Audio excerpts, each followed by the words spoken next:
Hey, Mark, you advise high net worth individuals, families. 2 trading days left now in the year. Is there anything they should be thinking about before this year ends? Anything you sort of remind them of? Bob mentioned tax loss selling, which basically had to take place today. Yeah, so I mean, that's behind us now, right? So really what we're telling people to do is just make sure you enter 2020 with a clean slate. Don't carry over any of the extreme positive sentiment with you into 2020. In 2019, we had the Fed on our side. They switched from hiking rates to cutting rates. The Fed is going to be on the sidelines now in 2020. So it's really all going to boil down to the election and what happens with regards to trade and earnings growth. Bill Baruch, how are you thinking about this move into 2020? I mean, we just talked about tax loss selling now essentially behind us. But you say rebalancing is the elephant in the room right now.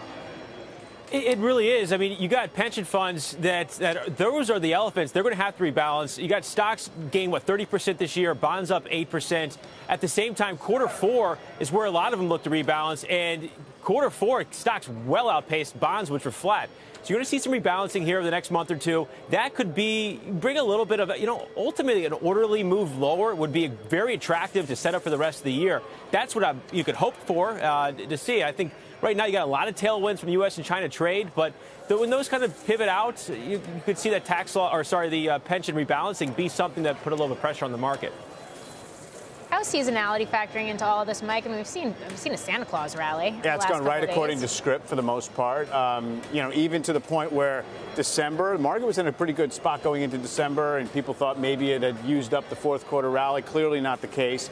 January, on balance, has, over the long span of history, has been a strong month, but it's unclear whether we're entering at a point where it's really prime for immediate upside. So, seasonality has fit the script. Now, the Santa Claus rally period, which carries 2 days into the new year, if this even still applies, because this kind of stuff was cataloged many years back, what it really is a little bit of a check on the market condition that says if you don't have the market go up over that span, it's a little bit of an early warning sign for the Q1 of the following year. So that's what it really is. Not so much that it always goes up, but if it doesn't go up, then you have to be on alert. And by the way, one other quick thing is, if the market in the very beginning of the next year breaks below the December low, it's been a pretty good sign that things are on rougher footing.